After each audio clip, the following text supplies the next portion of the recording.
Aneh ini. Dompet saya kok kosong ya? Loh, jangan-jangan ada yang ngambil uang saya ya? Kok saya taruh di sini kok? Loh, saya taruh di sini kok kosong ini? Jangan-jangan tuyul. Ada yang mirip tuyul enggak? Loh, tapi enggak juga. Ternyata itu fitnah.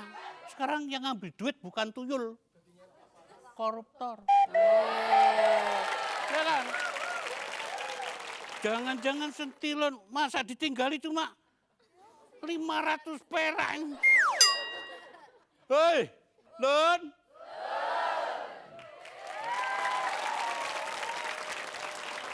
Apa lo? Kok teriak-teriak kayak komandan preman? Loh, komandan preman. Emang preman ada komandannya? Wadah. Wadah. Gini loh, Ndara. Menurut sekarang ini kan banyak organisasi preman yang dilembagakan. Karena bahkan banyak preman-preman yang berseragam. Oh, ini seragam? Bukan ini, di jalanan sono. Oh, jalanan. Ada yang seragamnya kayak tentara. Ada yang seragamnya pakai cingkrang kupluk putih. Teriak-teriak. Jangan coba-coba mengalihkan perhatian. Dompet kosong ini loh, aduh. Ini dompet saya kok mendadak kosong begini. Lah kalau dompetnya majikanku kosong itu konsisten. Konsisten apa?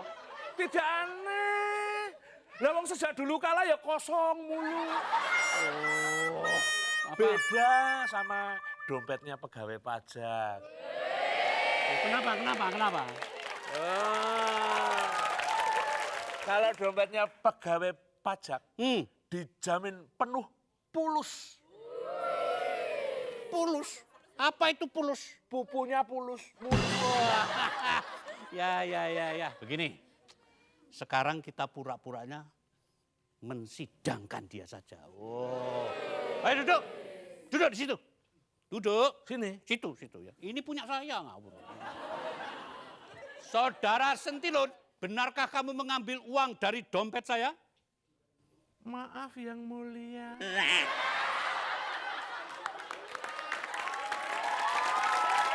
Aduh. Saudara Sentilun. Maaf yang mulia. Saya tidak tahu yang mulia. Benarkah saudara tidak tahu kemana uang di dompet saya? Saya tidak tahu yang mulia. Kalau kamu tidak tahu siapa yang ngambil dompet saya ini? Saya tidak tahu yang mulia. Sebagai terdakwa kok bohongnya nggak jago. Maaf yang mulia. Sebagai terdakwa, saya memang kurang canggih berbohong. Mungkin saya perlu kursus berbohong di persidangan tipikor.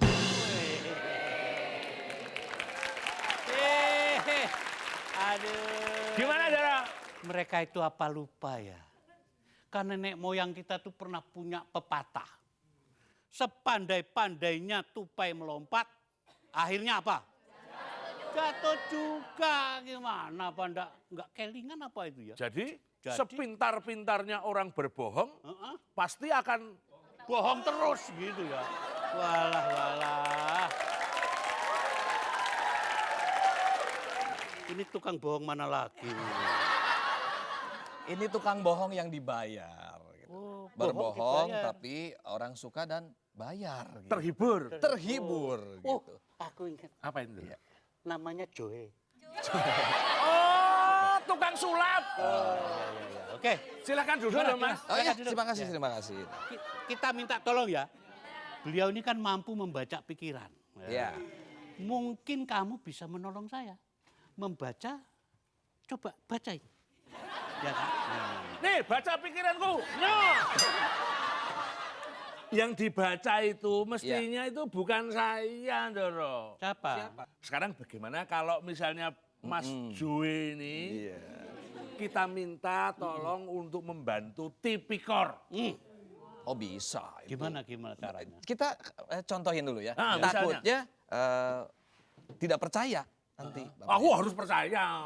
Oh, Bisa, sudah hitam-hitam ketahuan kalau bohongannya.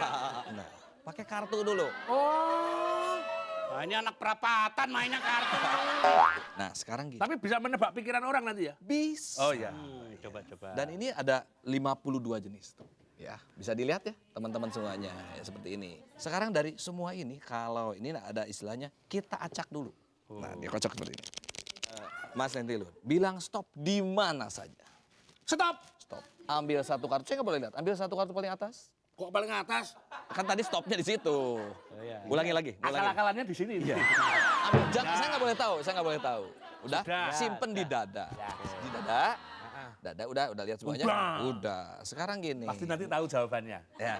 Buat tahu memang harus tahu. Harus tahu. Harus tahu. Tapi ada prosesnya. Iya.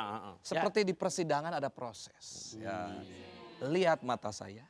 Nah. Oke, aku tatap matamu. Iya. Kartu kan bisa merah, bisa hitam. Itu ya, Mas ya. Bisa merah, bisa hitam. Bisa merah, bisa hitam. Bisa hitam. Ya. Sekarang dilihat sini. Waduh, ketahuan banget kartu yang dipilih warnanya merah, kelihatan. Bener kan? Ya. Merah itu ada hati, ada wajik, Doro ya. Iya. Wajik tempe. Lihat sini. Wah, kelihatan. Pasti hati. Pasti hati. Nah, sekarang tanya Mbak yang depan. Mbak yang depan ya. Ya, yang ini. Berapa bersaudara mau tanya dulu? Dua bersaudara. Kalau Pandawa berapa? 5. Ini kan dua bersaudara. Iya. Tapi yang dipilih kan 5. Pinter kamu. Iya. Ini. Iya kan gitu. Pintar, luar biasa. Gampang kan? Kamu bisa membaca pikiran. Bisa. Jadi ketahuan Doro. Ketahuan. Saya pikir Tebak ya, ya, gimana? menurut Bung Jo ini cocok loh jadi hakim. Iya. Nah, bener. Dengan begitu nanti para terdakwa akan jadi takut berbohong. Mungkin inilah yang disebut HAM menangi zaman bohong.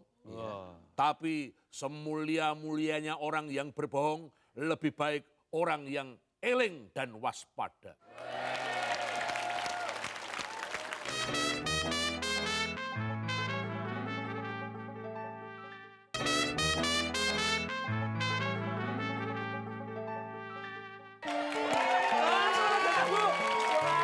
Tepuk tangan dulu ah.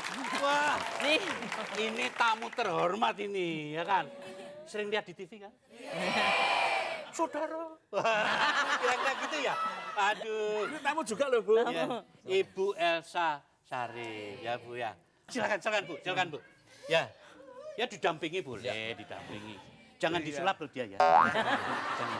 Semoga. Ini kami sebelum Ibu datang ini ya. Kita tuh lagi ngomong soal apa? Kebohongan. Kebohongan dunia hukum kita itu. Ibu ini kan pengacara Bu ya.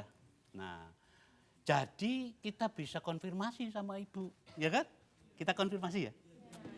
Kan banyak itu Bu yang sering bilang kalau pengacara kadang-kadang juga memanfaatkan kebohongan buat menyelamatkan kliennya, betul ya? Loh, Itu gimana itu? memang betul, Doro. Loh, gimana? Prinsip kerja pengacara itu Hmm. memang harus menyelamatkan kliennya. Oh. Betul tak, Bu? Ya memang tugasnya demikian. Iya, tapi tidak menyelamatkan biayanya.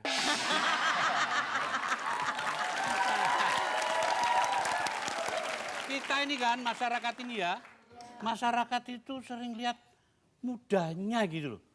Orang kok melakukan kebohongan gitu kan ya, berbohong terus. Jadi alangkah menyedihkan ini Bu. Berbohong kemudian menjadi budaya, kan nggak lucu toh? Nggak lucu. Jangan sampai kita ini menjadi bangsa yang katanya suka berbohong, kan malu toh? Malu nggak? Malu. Malu. Oh punya malu kamu ya? Iya. Nah makanya adik-adik mahasiswa ini jangan suka berbohong sama dosen. Jadilah generasi muda yang tidak suka berbohong. Nanti susah pengacara. Betul. Iya kan? Kalau sejak muda tidak bohong, nanti kalau jadi pemimpin ya juga sudah tidak mungkin bohong kan? Konsisten bohong. Oh, konsisten bohong. Iya, kalau sejak mulanya tukang bohong Konsisten. akan bohong mulu. Karena kebohongan hari ini akan ditutupi oleh kebohongan-kebohongan berikutnya. Gitu ya. Dan gimana Bu Elsa? Soal kebohongan itu Soal gimana? kebohongan tadi Bapak bilang masalah budaya. Iya. Ini masalah dagelan. Dagelan. Oh, Maksudnya kan gimana, Bu? nggak baca koran. Emang ada yang bilang dagelan? Itu di Kompas kalau nggak salah di halaman pertama, Iya. Pak Anas bilang itu dagelan. Terus saya pikir pertama sama, wah, kenapa begitu? Kita sidang itu sebagai sama-sama penegak hukum kok diberi bilang dagelan. Padahal kerjanya sungguh-sungguh nih. Iya, Dagelan itu enggak sungguh-sungguh. bohong kok. Dagelan Kita nggak tidak pernah pernah. bohong. Ini sidangnya. Dagelan itu selalu mengartikulasikan kejujuran. Nah itu masalahnya. Nah ini masalahnya. Beda dagelan yang di pengadilan itu. Setelah saya pikir-pikir, wah nggak perlu saya marah nih. Memang betul katanya Pak Anas itu, memang dagelan. Gimana nggak ngedagel? Saksi Rosa. Padahal kan persidangan tuh aman. Apalagi tipikor ya. Pakai jas musim dingin.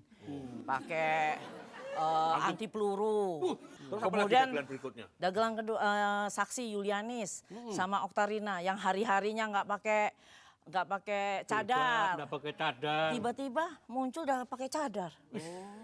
Oh banyak abu. Baca Ya dia alergi, Bu. Nah, delalahnya itu kebohongannya ketemu sama di Polda Metro Jaya sama media. Oh. Baru dibikin pernyataan memang saya Dipotret sama media? Iya, Bilang memang apa? hari-hari saya nggak pakai cadar, saya untuk ke pengadilan aja loh. Lucu nggak ini? Nah, kemudian saksi lagi. Ada saksi Samsul Bahri dan Saiful Fahmi. Pakai rambut palsu. Kok ngilu-ngilu pakai gayus ya? kopiah, pakai kumis palsu, pakai telat palsu lah. Apalagi ini kan memang nggak dagelan loh. Ini asli nih. Asli dagelan. Iya, nggak bisa ngalah-ngalahin sentilan ini sama sentilun. Waduh. Kemudian yang paling lucu lagi, Apa, Bu? pejabat-pejabat yang jadi saksi. Yang satu Menteri Menpora yang begitu, doktor yang begitu pintar, Ganteng. Oh, itu teman saya loh, Bu, itu. kumisnya yang mempesona. Ya memang kita kelompok. Begitu ditanyain, Iya. Mobilitas kumis. Betul. Majikan saya ini kan ketua PKI. Partai Kumis Indonesia. itu ditanya majelis hakim, ditanya lawyer juga. Saudara kewenangannya terhadap pengguna anggaran APBN ini untuk Kemenpora ini apa kewenangannya? Nggak ngerti loh. Masa nggak ngerti? Ya, PhD loh. ya justru itu. Terus saya tanya lagi, loh kalau memang nggak ngerti kewenangan pengguna anggaran, ngapain bisa-bisa ngasih kuasa orang untuk kuasa BUD kepada Menpora? Makin bingung. Dagelan lagi. Dagelan Itu lagi. dagelan betulan kalau itu. Ya kan? Sutradaranya siapa ini, Bu? Satu lagi. Yang profesor yang canggih, Profesor Mahyudin. Iya. Begitu ditanya, lupa. Ternyata 2010 ada surat dokter bahwa dia sudah lupa terus sekitar 60%. Lah kok bisa mimpin mewakili rakyat? Itu gimana? Memang lebih jujur seniman Topiknya, ya. iya topiknya yang paling utama Angelina Sondak. Akhirnya kan kita ngotot nih, minta konfrontir.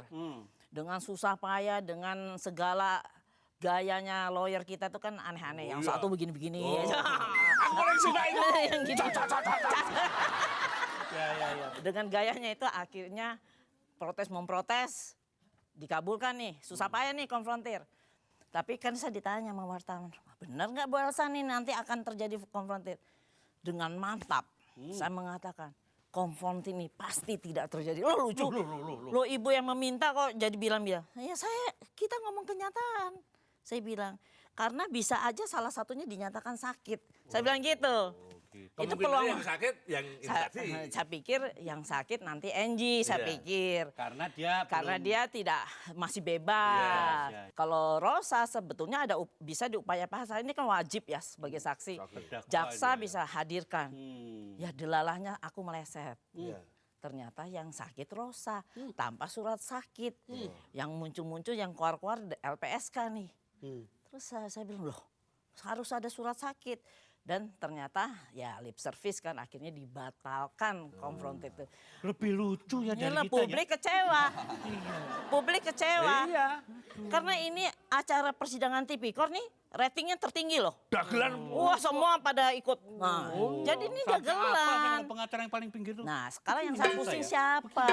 Sutradaranya. Luar biasa ya. Sutradaranya. Tanya nih Doro. Sutradaranya. Sutradaranya bukan orang kecil. Terus siapa dong? Big Boss lah. Pasti Big Boss itu kan macam-macam. Big Boss tuh sepatunya Bruce Lee itu loh. Iya, betul. Satunya Bruce Lee. Siapa ya Big Boss Doro? Takut aku. Jangan salah ngomong. Aku tahu Big Bossnya. Jangan salah ngomong. Au ah. Kalau menurut sekarang ini kita justru tidak mengalami kemunduran. Mau maju. Oh kita meningkat. Meningkat, apanya meningkat? Loh, korupsinya meningkat. Betul? Uang kuliah meningkat. Oh, iya iya. Jumlah koruptor yang dibebaskan dan dapat hukuman ringan meningkat. Rumah sakit biayanya meningkat. Bahkan Doro, dalam perkara sepak bola, Gol. jumlah gol kita, kekalahan kita meningkat. Meningkat gimana? Doro nggak tahu. Nggak tahu. Dulu kita kalahnya 5-0, sekarang 10-0. Ya, ya.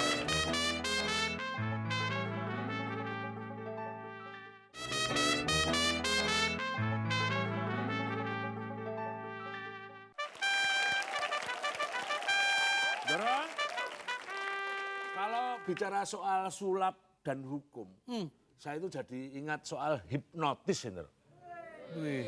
Bener. Saya kira ilmu hipnotis itu bisa diterapkan dalam penegakan hukum kita. Opo loh. Jangan pakai simbol-simbol itu. Ah. Ya, ya, ya. Gimana? Begini loh, Doro. Ya, ya, ya. Biasanya kalau orang dihipnotis, itu kan langsung tertidur. Ya, ya, ya, Kemudian kalau ditanya langsung mengaku dan jujur. Oh. Betul? Oh, itu. Mungkin itu bisa diterapkan di pengadilan kita. Jadi setiap saksi itu dihipnotis biar tidak berbohong. Itu gimana caranya hipnotis itu gimana? Dihipnotis. Ya. Betul, hipnotis itu kan ilmunya namanya hipnologi. Ya, terapinya disebut hipnoterapi. Ya, itu yang disebut metode-metodenya. Tapi yang bersangkutan yang dihipnotis harus rela dirinya mau dihipnotis baru bisa. Rela. Ini penting ini. Penting. Catat ini harus rela. Kalau dianya menghindar ya susah. Doro, rela dah? Ya aku rela. Wah, oke. Gini aja, sekarang kita harus mempraktekkan langsung ilmu hipnotis itu. Setuju. Ya. Mr. Sentilan, dengarkan sugesti saya. Saya akan menghipnotis.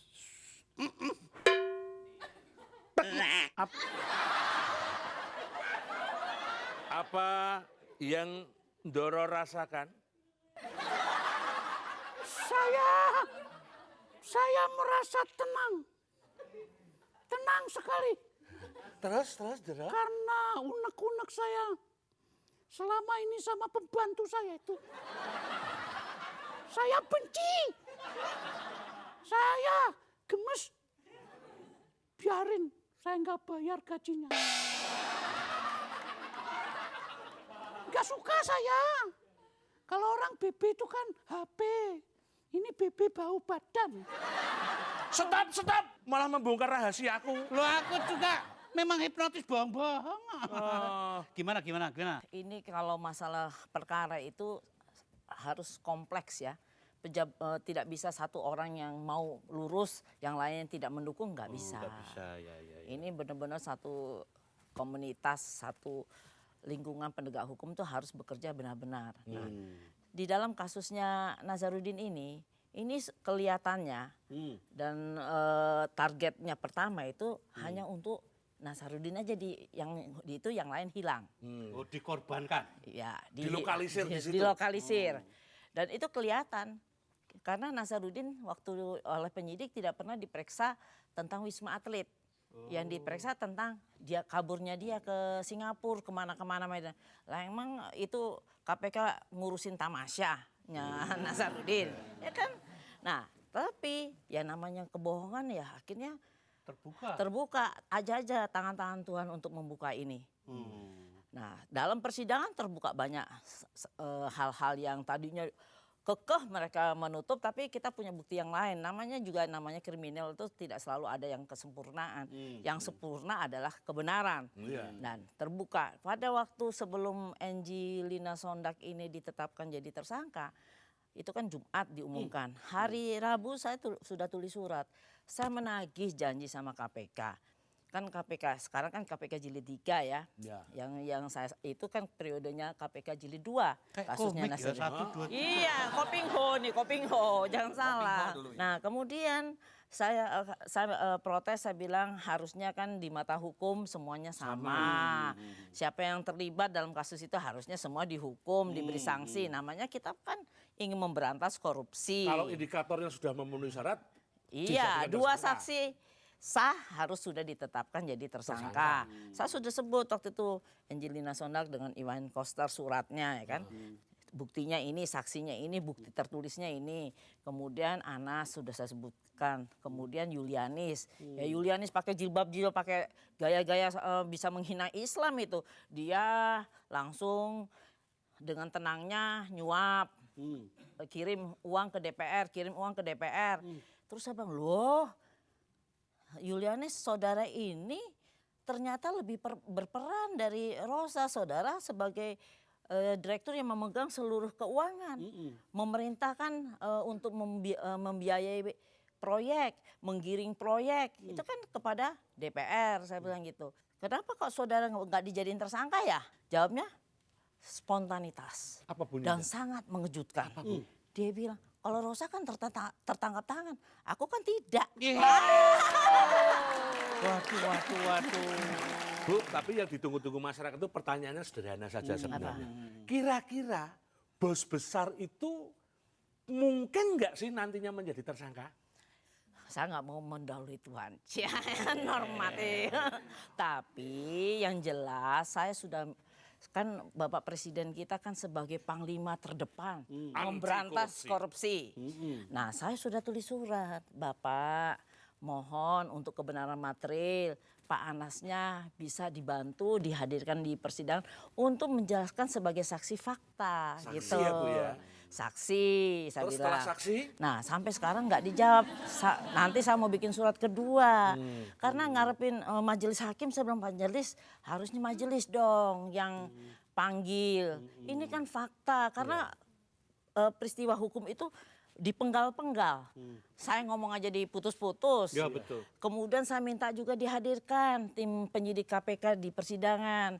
Karena masa sih Yuliani sama Oktarina bisa diperiksa di Ritz-Carlton. Dia lebih-lebih dari Andi Malarang. Apartemen termewah di Jakarta itu di Ritz-Carlton. Diperiksa, Bu? Iya. Sambil ngopi. Dia melebihi karena dia yang pegang duit. Wah, nanti orang-orang berlomba kepengen diperiksa deh. Gini, Bu, di dalam dunia hukum itu kan Dewi Keadilan digambarkan matanya tertutup. Betul tak? Matanya buta. Agar dia itu, si Dewi Keadilan, bisa bersikap adil. Makanya Dewi Keadilan sering disebut pendekar keadilan yang buta. Nah, sialnya kalau di Indonesia, yang buta itu cuma si buta dari gua hantu.